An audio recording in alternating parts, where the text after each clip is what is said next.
Everyone is now talking about the 2027 general election. And with the formation of the coalition and the adoption of ADC as the political party that will challenge the current president, Bola Ahmed Tinubu, in the 2027 general election, apparently there is tension in our political atmosphere. Members of the ruling party has greatly criticized the coalition. Some of them have classified it as a group of expired and disgruntled politicians who has lost their relevance in the Nigerian political atmosphere. Even the president has come out also to criticize the coalition. And by the way, the opposition is reacting to the formation of ADC, and with the caliber of men moving to ADC, many Nigerians are of the opinion that there is serious tension in APC. Of the coalition's adoption of the ADC. Well, joining us on the show to discuss the coalition's pathway to adopting ADC as a platform for its quest to wrestle power from the APC, and if ADC poses a formidable threat enough to create an upset and displace the APC in 2027, is Farouk Aliyu, a chieftain of the All Progressive Congress. Good morning, sir, and welcome to the program. Malam Farouk Aliyu. Good morning. Good morning.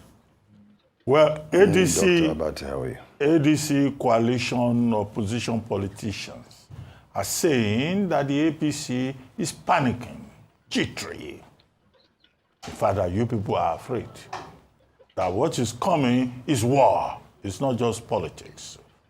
War by another means, that's another name for politics. But, the presidency is saying, who are these people? They just want to draw Nigeria backwards, but all of you are out on the field. Is it by word of mouth that APC will challenge the opposition? Are you one of those people who are panicking, knowing that Nigerian politics, well, coalition politics worked before, it could work again, and even the president is always talking about the coalition. Everybody is out. So why do you people keep saying we are not jittery, we are not panicking? In a democracy.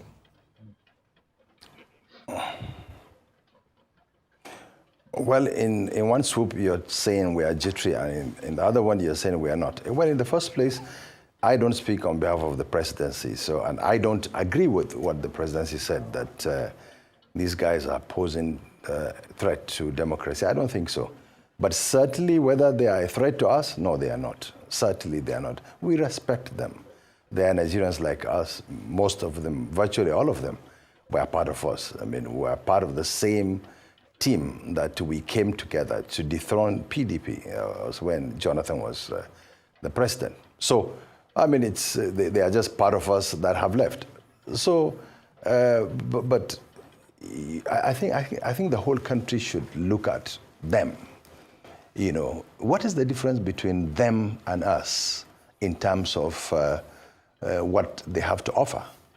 The difference is mostly a group of persons who are aggrieved, personally aggrieved.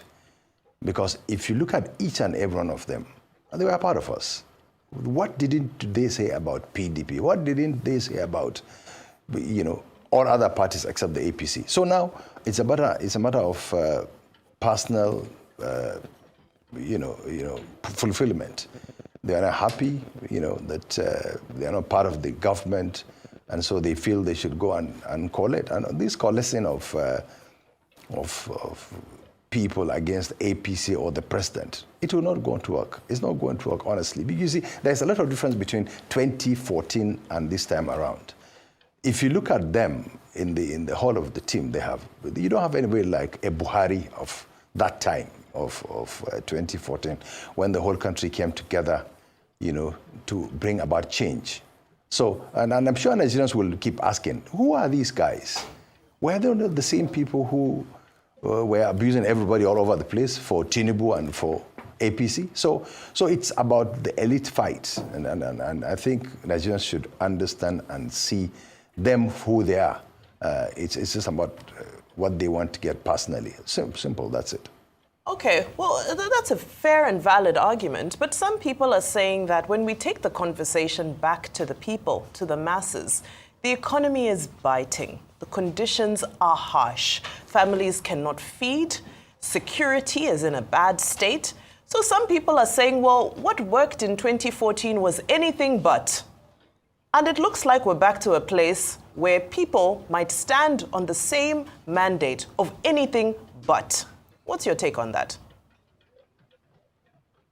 Well, you see, when you talk about the economy, yes, it's true. There are a lot of challenges in the economy of the country. But if you talk about the security situation, certainly there are some improvements.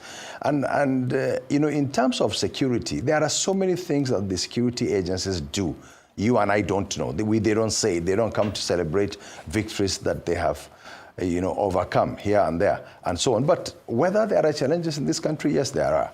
Whether the government is doing something to ameliorate the situation, yes, the government is trying its best to make sure things are done better. And if you look at it, in 2023, all these candidates that came to talk about also removal of fuel subsidy, that's exactly what Tinubu did, probably what the previous government couldn't do. He did it. So this is what exactly has brought about the hardship. But the government keeps explaining that, look, they have things in place, you know, that will bring about changes, like the price of food.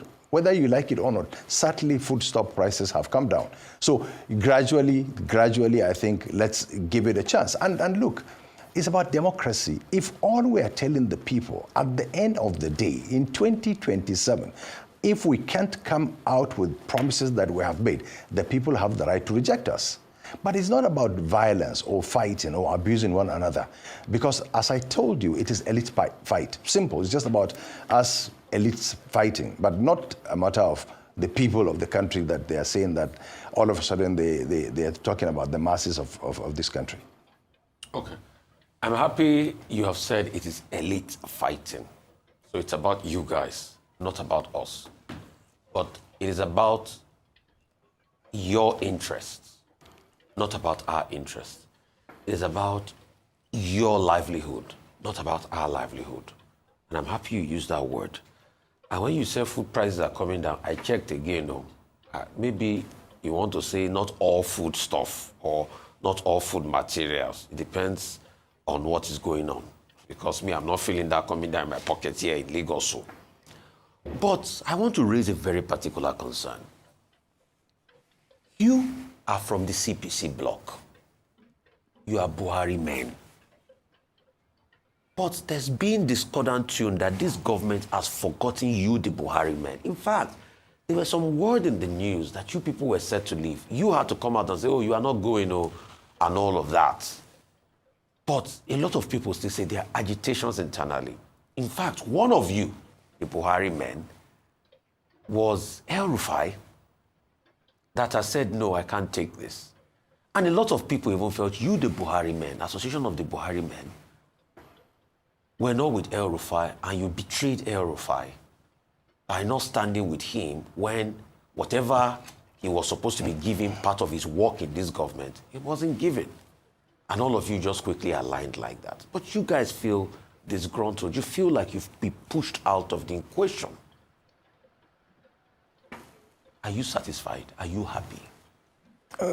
Are things okay?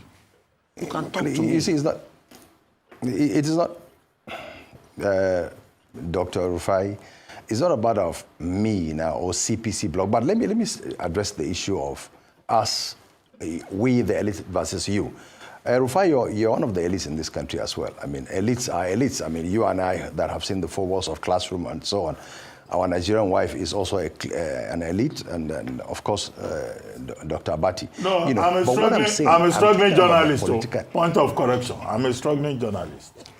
But you are an elite as well. You are an elite. Which elite? I'm struggling. Well, all of us also. It's fine. All of us are also in just go ahead. We're teasing. Am I not struggling? Yes. Dr. Abati, if you are struggling. Unfortunately, I can't see you. I can't see you here because the screen here is not working, so I can't see you. You know. So what I'm saying is, you know, it's about the political elite fighting of the political elite. And look, we are all Nigerians. So whether the political elite or whatever person is still going to be Nigerians. So, but now it is a matter of you, the masses, Rufai, that you call yourself as a mass. So you have to make the decision among the political elite. which of the elites would you want to lead you? Whether us that are in government now or those that have left us, it's up to you to decide. Now, whether the CPC bloc are happy is subjective, but majority of the CPC bloc are happy. I am one of the founding members of CPC. The El-Rufai you spoke about joined us. I am a Buhari person, and then Buhari is our leader. Buhari has not said he is not part of this government. So what is anybody talking about Buhari or CPC and so on? And look, CPC is dead and buried. There is no CPC anymore. It's all APC. We're all APC, and they have the right to choose whatever they want to do. And they have the right, El-Rufai has the right to feel aggrieved that he's not made a minister. That's okay, that's his. So if you look at it, then it is a matter of personal entitlement. He has done a lot for Tinubu, he's not compensated, so he's angry. That's all right, it's his opinion. But there are so many other people that have also contributed in one way or the other to bring Tinubu in government, but they didn't get anything. And they are not complaining. Some of them, we all don't even know them in our various villages that have done everything possible to bring the government. So why don't, as an elite, look at yourself, what God has done to you? Why don't you try to put this country together? Why do we have to start talking about North and South? Why do we have talking about Muslim or Christian? Now, when Jonathan was in government as a Christian, were the Christians in this country any better? When Buhari was in government, were the Muslims in this country any better? Or now that we have Muslim, are the Muslims feeling any better? So, hunger, poverty knows no religion or tribe and so on. So why don't we as a people of this country come together and rescue our country? Whatever the government that is doing that is not right. Like, look, I love this, your program. I love Arise, because I am one of the people that think that what you guys are doing is good. Come and check us, keep talking, keep criticizing us, and praise us if you like as a government, but that's okay. So if because you see, like the opposition parties, really you guys are even doing their work. Most of them are not, because all these new converts, they are all part of us. They were all part of us. They are just angry and they are left. So I think they should come and borrow a leaf from you guys how to even criticize or to constructively. So the CPC wing is okay with Tinubu? No, absolutely. We are perfectly okay, and we will be with Tinubu. We will do everything. Look, I told you, President Buhari, if you remember very well, there was a time when El-Rufai went to see President Muhammadu Buhari, and when he came out and left APC, he gave an impression, an insinuation that Buhari accepted or has endorsed him leaving the APC. And Buhari came out with a statement that he is part of this government. This is the party. So whether there is tension in APC or not, the truth remains that Nigerians are dissatisfied with this current administration, given the level of poverty, the high level of poverty and insecurity in the country. It's time we stop looking at political parties and start looking at the individuals contesting in the election. It's time we look beyond political parties and start assessing the person contesting election personally. Does he have the credibility, the honesty, the integrity, the technical know-how, the track record, the ability to pull Nigeria out of poverty and put Nigeria back on the path of economic prosperity and the security of lives and properties? So whether there is tension in APC or in ADC shouldn't be the concern of Nigerians at the moment. What every well-meaning Nigerian should be thinking about now is how to get the right person that will take Nigeria to the promised land. Thank you for your time. I'll see you in the next video.